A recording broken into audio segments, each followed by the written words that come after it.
Dan pemirsa, untuk membahas informasi selengkapnya, kami telah terhubung dengan pakar tindak pidana pencucian uang atau TPPU, Yenti Garnasi. Selamat sore, Bu Yenti. Selamat sore, Mbak Adwista. Bu Yenti, ini melihat kasus Sandra Dewi ini sedang memanas dan Sandra Dewi ini membantah tas miliknya bukan dibelikan Harvey Muiz, tapi endorsement. Kalau menurut Anda, apakah pembuktian dari Sandra Dewi ini bisa diterima di pengadilan, Bu Yenti? Ya, semua yang diperiksa apalagi berkaitan dengan istri ya, kemudian berkaitan dengan TPPU, itu pasti haknya lah untuk membela diri ya, biar saja. Tentu jaksa dan nanti jaksa bisa mencari buktinya dan hakim bisa menilai lah itu. Menurut saya tadi dari jawabannya juga kan kelihatan terlalu cepat ya, misalnya belum ditanya udah jawab ya. Jadi hakim itu sudah tahu lah ada pakemnya. Memeriksa seseorang itu kalau terlalu pede menjawabnya juga berarti ada masalah juga. Kalau diam saja juga ada masalah, itu nanti hakim bisa mendalami karena dengan ini kasus yang paling besar ya, ini selama ini 300 triliun ini adalah kasus korupsi terbesar. Nah ini harus dilihat ya, korupsi itu terbesar. Artinya pasti kan hakim-hakimnya sudah sangat senior dan sudah sangat berpengalaman ya, kalau saya melihat dengan caranya menjawab dan kemudian sampai muncul di persidangan sebagai saksi berkaitan dengan TPPU, dan TPPU dari terdakwa itu saksinya adalah istri, memang memegang peranan sangat penting. Karena apa? TPPU itu ada juga yang namanya TPPU pasif yang pada umumnya memang sasaran pasal 5 Undang-Undang TPPU itu adalah untuk keluarga. Kemungkinan aliran dana hasil korupsi seseorang itu kepada istri atau kepada suaminya. Gitu. Kalau yang korupsi istri ya ke suami, kalau suami ya ke istri, itu sangat kuat kemungkinannya sehingga dirumuskan ada pasal 5 Undang-Undang TPPU yaitu pasif. Jadi ini memang sesuatu yang serius ya untuk mereka berdua. Bu Yenti, tadi Anda sempat sampaikan TPPU pasif, ini kemungkinan apa kalau misalkan terbukti bisa dijerat menjadi tersangka juga si istri ataupun si suami dari terdakwa? Oh iya, tentu saja. Ini kalau pasif ini kan bisa ke keluarganya, bisa juga ke orang lain. Ini adalah untuk kan ini untuk men-tracing ya uang hasil korupsi itu kemana saja jadi apa gitu ya. Dan setelah itu disita, dirampas. Ini disita kan sudah ya. Setelah itu terbukti kan dirampas dengan putusan. Tapi bukan berarti kalau sudah dirampas sudah, tidak. Karena orang yang menerima hasil kejahatan, gimana dia patut menduga ya, tolong bukan harus tahu. Really to know itu tidak. Patut menduga itu sudah cukup. Jadi dia mempunyai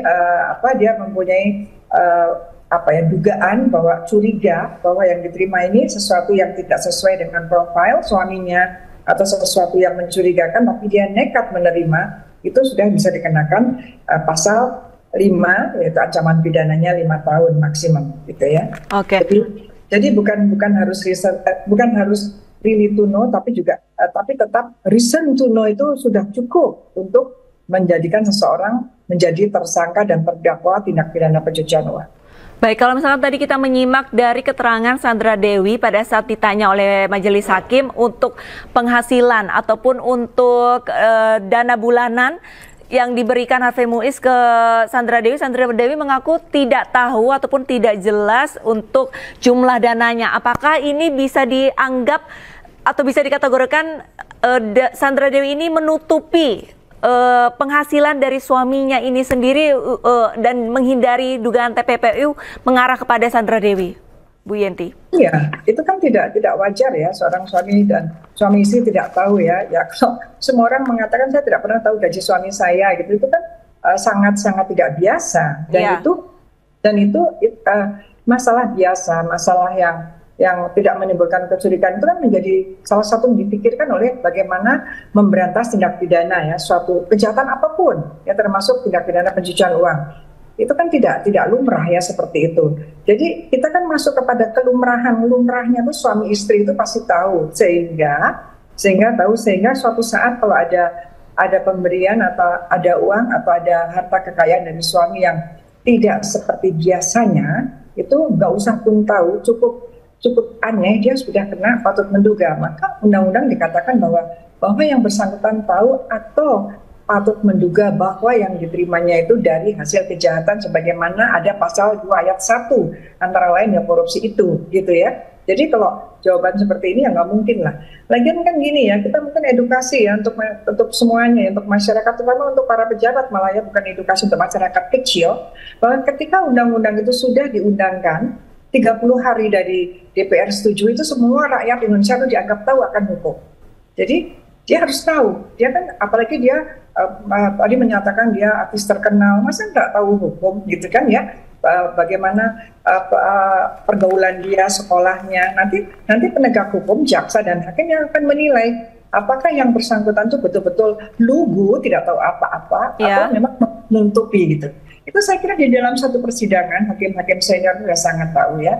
Jadi bagaimanapun juga, tapi gini, kita nggak usah mengarah kepada hanya tas saja. Kalau nggak salah tempat ada rekeningnya juga dimasukin uang, kemudian dia kirim. Nah itu juga cukup PPU juga gitu. Melihat tas-tas saja gitu ya. Di Indonesia tuh seolah-olah tuh apa ya, tingkat orang itu dihargai apa tidak itu hanya karena mobilnya apa, tasnya apa, itu yang menyedihkan sekali ya. Iya, Bu Yenti, kalau misalnya kita masih berbicara mengenai tas mewahnya Sandra Dewi, ini kan tas mewahnya sempat dinilai sama tim jaksa ada 8 kurang lebih yang dianggap palsu. Sementara tas-tas yang lain berarti kan terbukti asli. Untuk masalah pajak ini kan juga yang menjadi pertanyaan, apakah Sandra Dewi ini membayar pajak? Kalau tidak, itu kan berarti ada dugaan penyalahgunaan pajak. Nah, kalau menurut Ibu Yenti seperti apa? Ya, ini sebenarnya kan memang PPPU itu kan PPPU itu kan tracing money of as a process of crime gitu ya. Jadi masuknya kepada karena ada tracing, ada uang, ada kekayaan hasil kejahatan itu dihilir. Maka hilir masuknya PPPU itu akan naik ke atas. Nanti akan diketemukan semua pelanggaran-pelanggaran hukum yang pernah dilakukan atas munculnya harta yang terlacak itu. Jadi memang ini pintu masuk untuk semacam apa ya, sapu jagat ke atas ya. Maka dikatakan pada waktu itu ini adalah tonggak sangat bersejarah untuk dapat memberantas tindak pidana ekonomi, yaitu dengan masuk dari hasil kejahatan dengan yang namanya TPPU itu kita akan naik kepada kejahatan-kejahatan asal, kejahatan-kejahatan di atasnya. Nanti akan terbuka semua gitu ya. Memang itu pintu masuk yang bukan di hulu tapi dari hilir untuk membuka di hulunya ada pelanggaran hukum pidana atau pelanggaran administrasi, hukum administrasi yang lain yang bersanksi pidana. Jadi itu akan dilihat ya, karena kalau tas-tas branded itu kan bukan hanya tas branded, semua barang-barang branded itu selalu ada sertifikatnya kan? Ada sertifikatnya.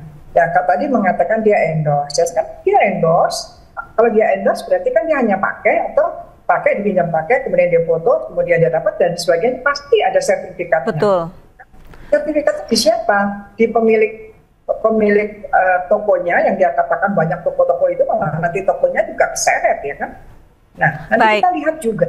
Dia mengatakan 2012, tapi kan ini korupsinya 2018 kalau nggak salah. 2018, ya betul. Ya, dilihat itu sangat bisa dilihat kalau memang dibeli dari uang ini. Kalau tidak dari sebelumnya juga mana sertifikatnya, pembeliannya mana, pajaknya. Baik, Bu Yenti. Baik, Bu Yenti, memang ada keterangan dari Sandra Dewi yang bisa dikatakan ini terlalu terburu-buru sehingga kebenaran ini jadi dipertanyakan. Terima kasih banyak atas waktunya, Bu Yenti, sudah bergabung bersama Ainus Sore. Salam sehat, Bu Yenti. Salam sehat, terima kasih.